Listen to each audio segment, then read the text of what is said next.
Just be a better human being.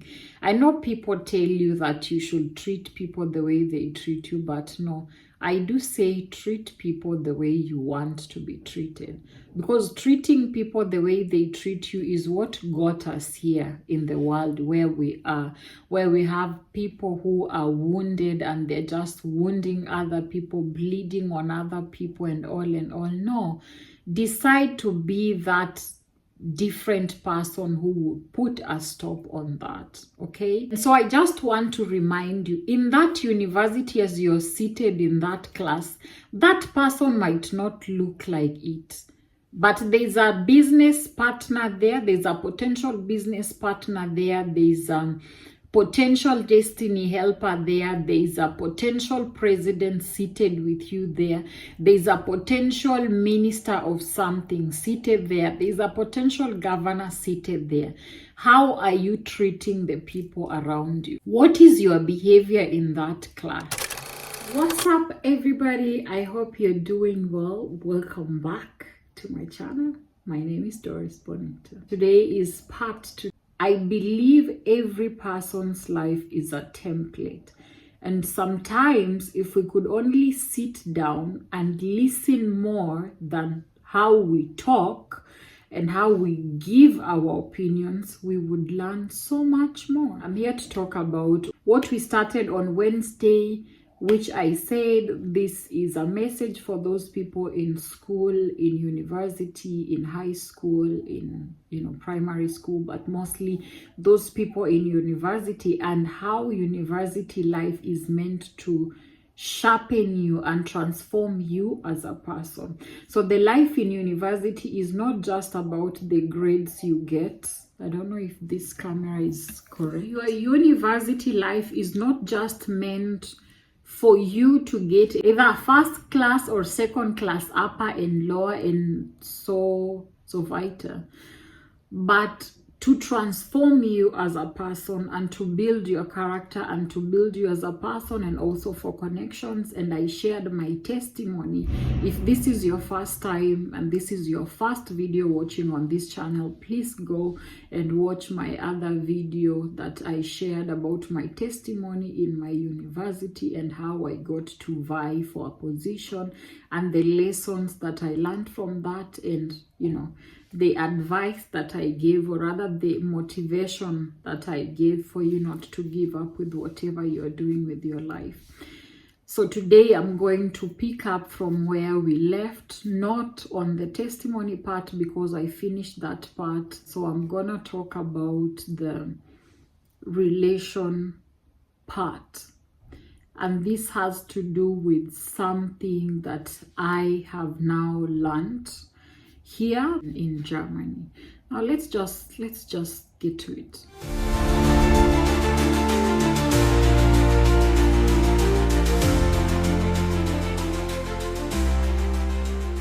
I came to realize something. The academic in Kenya, or rather the universities in Kenya, prepare us to pass exams, but not for the real world. Unlike the university that I'm at here in Germany, which prepares us for a real life situation. So whenever we study, because I'm doing international communication and business, and we have these courses where we also do about like how to negotiate, for a business, or introducing product in the market, doing due diligence and stuff like that. And they give us real life situations, and they tell us, like the other semester before we went for our practical semester, my group and I had to launch Y Food. There's a product here, a drink called Y Food here in Germany, and we had to use the real product that exists, and we had to analyze it, and we were supposed to introduce it to the market of US. This year we are doing a due diligence. My group is doing Paraguay, some are doing North Korea, and the other one is doing Ecuador. Because Flixbus, which is a bus here in Germany, wants to go to the 3 markets, either of them. So we are doing the work for them. And by doing it, we are also getting to learn. If you've noticed, I've really transitioned so much. My videos have really changed over time. It is because of the school that I'm at and the things that we are exposed to. I noticed my sister is doing business management in MKU, and the assignments, the things that I talk with her, she doesn't understand, because her course is more just about answering the questions but not preparing you for the real world. And so this is one thing I've learned about it. And as I'm in this school, sometimes I used to get frustrated when I don't understand, but then I notice the best thing that is happening to me is the person I'm becoming. My mindset has changed so much over time. I've become confident. I have become more aware to the things that are going on in the world. Like, there's a course we just finished last week, Tuesday. It's called EU and Global Studies, and we are looking at how states are formed, what are considered failed states and stuff like that, the chaos in the world, the Colton mines and all. And I did a research on the Rwandan genocide, and that's how I got to learn about how the colonialism affected us and how we can go about it. So this is a journey. Like, every time I get topics I can talk with the Holy Spirit about and ask for solutions.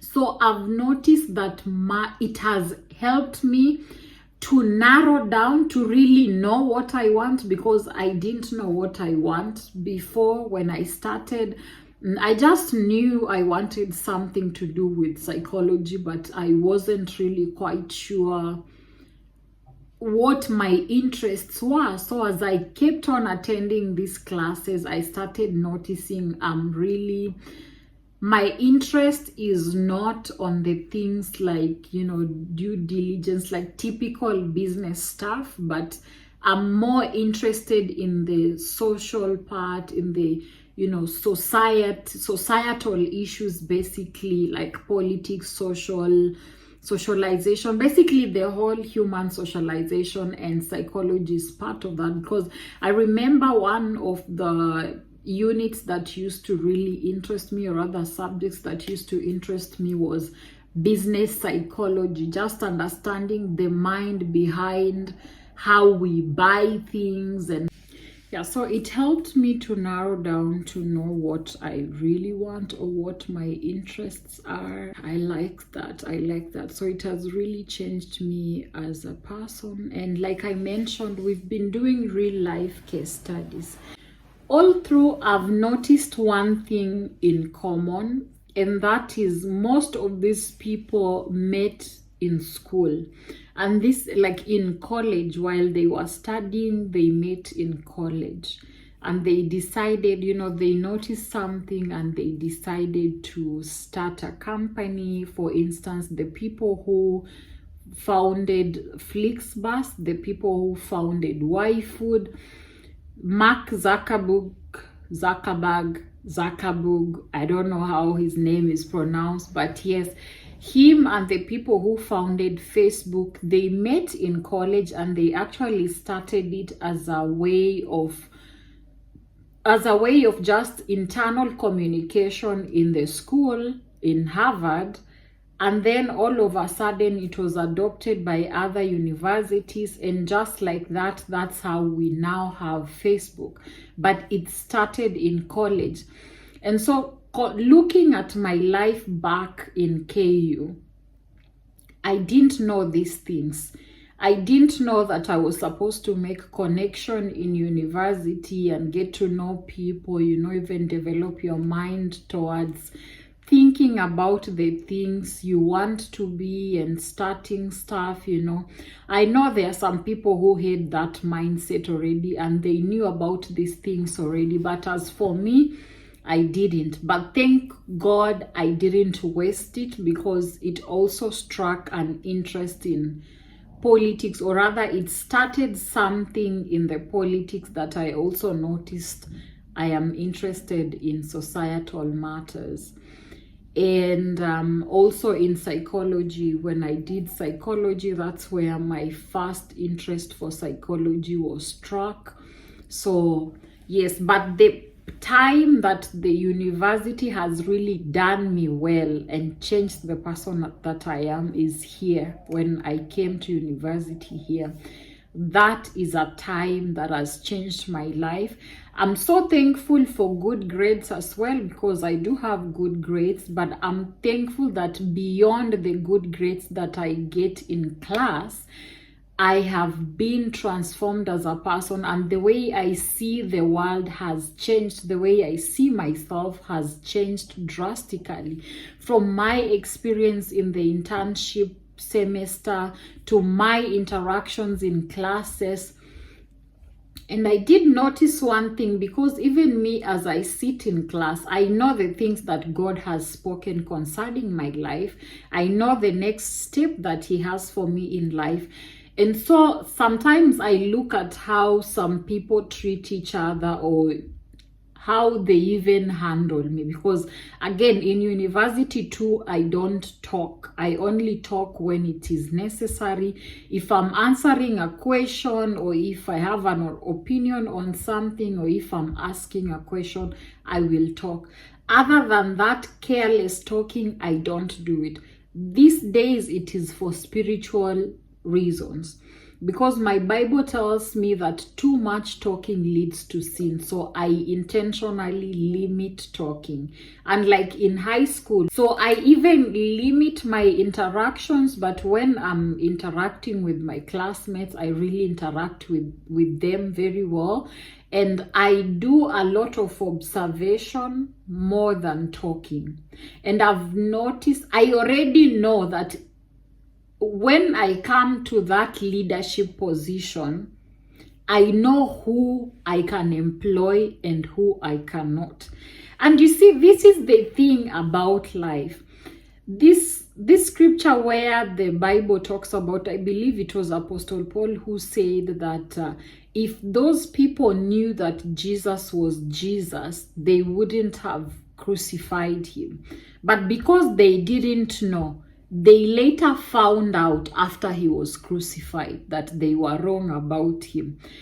And so I look at my classmates sometimes, the way they behave, there are some of them that really behave like immature children. No offense, but yeah, really, what you say and how you say it really says a lot about you. So I'm more into observing behaviors of people and what they say and how they treat other people. And I just know there are some people I can never employ. And there's this one person I've marked in my life, that I've marked in my class, that when I get to that position, that is one person I can employ. Why? Because of the person's motivation. The person really puts a lot of work in whatever they do, and they make sure that they do a thorough job. So I'm with them in class, but of course, because they don't know what I do in my life and where I'm going, there is a tendency of being treated differently, because I'm not the only Christian in my class, but I'm a conservative Christian in my life. So they know, my classmates know, there are some things they cannot ask me to do. They cannot ask me to do. There are some places they know I cannot go. It is very clear to everyone. And so because of this, sometimes you will see some biasnesses, and there are some things that some people would say that if I had really not grown that stage, they would really damage me. So I'm not only looking at your ability to perform, but I'm looking at your character as well. So that's exactly what I'm observing in school. I'm already picking the people I can employ.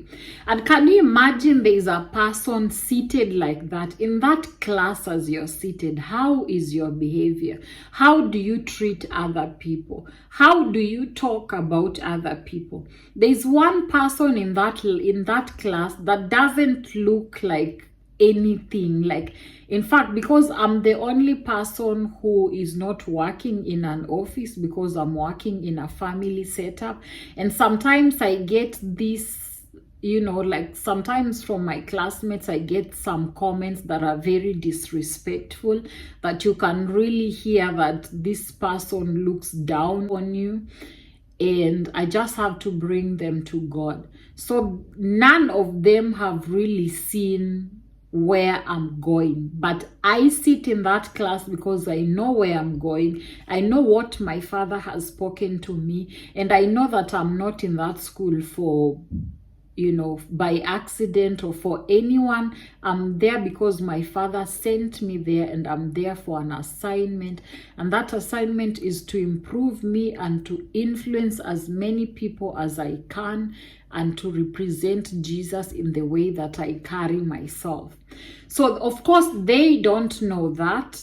They don't know where I'm going, and that's why the thing that God is going to do in my life is going to shock most of them, because to them I was just one normal African au pair girl. So I look at them sometimes, I just laugh. Some comments that people make, the way they behave, and I'm just analyzing. And because of what was going on in my mind, I just thought, how many people have not come to the light of this thing? If I'm seated here, these people don't even know that I'm analyzing them. I'm checking their character. I'm checking their work, the hard work that they have. I know the weakness I have. I'm checking the strength of what other people have and stuff like that, and just see like who I can work well with concerning this thing, for better results and stuff like that. And they don't even realize. So there's someone in that class. That person looks very unassuming, but that person is very great. If God could open our eyes to see people for who they really are and what God wrote concerning them, I believe we would treat people differently. We would respect them. We will handle them well. But because God has kept those as a secret, He has preserved us as these treasures that we are, so that we will not attract users, but people who genuinely love us and are for us. He has not revealed it to many people. And that's why I pray personally that God will show me to see people with the eyes that He has for them. And so I just want to remind you, in that university, as you're seated in that class, that person might not look like it, but there's a business partner there. There's a potential business partner there. There's a potential destiny helper there. There's a potential president seated with you there. There's a potential minister of something seated there. There's a potential governor seated there. How are you treating the people around you? What is your behavior in that class? And I know that in KU classes, most of the time, people are very unserious. I was one of those people, very unserious. But towards the end of my university, I came to understand, that, hey, this is actually my life. So I have to be serious. And the last 2 years, I became very serious. But the games I did in the first year, yeah, they did me anyhow. But I am so thankful that the person that I am was shaped in that university. Number 3 is the thing I noticed is that there are people you dated you had no business dating. And I see that with some interactions. There are just some people who are just good friends, or they were just meant to be in your life to help you or something like that. And so many people have compromised their destiny helper relationship or mentor-mentee relationship because they had this mindset that any guy that is nice to them wants them. That any girl that is beautiful, they need to be with, they need to date them. This mindset is bewitching, is a kind of bewitchment mentality that we must resist by all costs. There's this mindset in African men.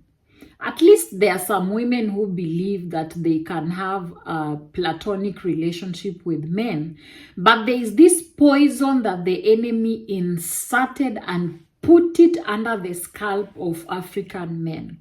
And I'm not talking about all of them, because those who have exposure and those who have understanding, they have an understanding that it is possible to be friends with a girl without sleeping with her, without dating her. It is very possible. What I learned in this life is that everything is a mindset. There are some people having sex anyhow. You don't have to. In the name of all statistics said it is a release for men. If they don't do it, they will get cancer, blah, blah. Forget it. That is the lie of the devil. There's one question that the Holy Spirit led me to ask a person I really cared about. Because this person gave me that same response. And I called the person and I asked him, when did you start engaging in sexual relations? And he told me. And then I asked him, those years that you are not engaging in, did you die? Did you get cancer? He said no. I said, you see this thing, it's a mindset thing. If you set your mind, if you believe it, it becomes your reality. And that's why there's a scripture in the Bible that says, as a man thinketh, so is he. If you believe it, it will be like that. But if you reject that ideology and for real mean it and work towards not doing it, then you will realize it was a lie you always believed. And he did actually confirm it, that he did actually, he managed it, he decided to abstain. And I was so happy for him. And I told him, you see, it was a mindset problem. And this is why I really appreciate like the male-female relationships. And we have these problems even in the households because fathers don't want to relate with their daughters, or brothers feel weird being close with their sister. There's a day I wrote my brother a message and I was telling him how amazing he is. He's 21 years old. And I was telling him how God has good plans for him and I love him. And he wrote me a message and I laughed. And he was like, is this message mine? I'm like, this kid, because I do tell them that was like really random. I have those moments where I just feel like appreciating my family, my friends, my employers. I take my phone and just write them an encouragement or something, or a thank you. Yes. And he was like, it's me, Domi. My brother is called Dominic. And he was like, it's me, Domi. Is this message mine? I really laughed. I said, look at this one. So you are shocked that you received such a message from your sister. Of course, I know it's you. It was meant for you. And I was like, so hujazoea kupata hizi messages. I told him, you better get used to this, because these are things that are important. Because men also need appreciation. They need to be reminded how great they are. And as a sister, if I could do that with my boyfriend, why not encourage my brother and tell him how amazing he is? Because he really is amazing. I want to boost his confidence. And he was like really thankful. Well, my younger brother was not surprised because we kind of raised him, our last born. I also wrote him that like just a message and encouraging him and, you know, telling him, hey, if you want anything, just talk to me, we can talk about it. So he just said thank you because he's used to having those conversations with me. And I try to have these conversations with my brothers as often as possible because I want them to be healthy men. I want them to be good gentlemen. So I have these conversations with them. So yes, there are some people you dated you had no business dating with. Because can you imagine you dated someone, you slept with them, and then they're in a certain position and then things get very weird when you see each other. Or maybe you find out that later when you guys broke up, they met one of your cousins. And then they really love each other, they want to get married, but because he slept with you, he cannot go ahead. You know, these things, this is how, don't just be quick to do these things. If you did it already, I understand, but you can change, you can change. It is meant to cultivate relationships. As you're in that university, please be careful. Not everyone is supposed to be your boyfriend or girlfriend. There are some that in future, those people are meant to be destiny connectors. Be very careful with how you handle people, how you talk to people. Be kind to people. Even if you don't like a person, you don't have to rub it on their face. Just don't say anything. I was in university one time, and there are these girls I consider my friends, you know, in school. And one time we were just seated, when we went back for this semester, we were seated in the bistro. And then one of the girls just says that, like literally she said it on my face, that her only friends are the other two girls. Like in short, it was literally on my face that I'm not her friend, or she doesn't consider me a friend. And thankfully at that time, I think she had already disappointed me on my birthday. So I had dealt with that pain, and yeah, she never invited me on her birthday. I know we are different and all, but she's really someone that I cherished. And God had started teaching me that not everyone that you interact with, you're supposed to have intimacy with. There are just some people you are only supposed to walk with them. Like, if they need you, show up for them. Other than that, cut. You don't have to be close to everyone. So I dealt with that. So when she made that statement, in my heart I just laughed, because I was like, what is that? Even the other friend that was seated there was really surprised. Like, I could see it on her face, because sometimes our face don't lie. Like, she was surprised, like, how do you say something like that? Like, we've hung out together ever since we are, you know, our first years. And she actually used to consider me one of her friends. And then all of a sudden we come back to the semester and she just says, I'm not her friend, you know. Like, she didn't really utter those words exactly, but she literally excluded me. And I was just like, wow. Human beings, ne? And I was the person that she was always reaching out to, you know, because she needed encouragement when she was going through a heartbreak, for me to pray for her and encourage her, because she couldn't talk to the other friends because they were telling her obvious things, and she was saying she didn't feel like they were being helpful to her. So she needed some type of hope. And I would put my things on hold and just, you know, be on call with her every time she's feeling sad or lonely. I was also going through my own stuff, and I never shared with her. And I just said, wow, Lord, thank you that you prepared me early to just know that, hey, even if you're there for someone or what, You can consider a person a friend sometimes, but they don't consider you a friend, and that is okay. So really be careful how you treat people. Like, for instance, that lady could have handled it better.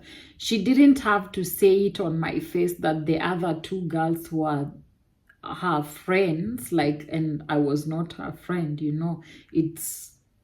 It's really offensive. And if I was a person that was still weak and cared so much about what other people thought, it would have really damaged the way I saw myself. So really be kind. In all things, be kind. One time you will go in office and you will find that your classmate seated there. What will be your testimony? Have the futuristic mindset.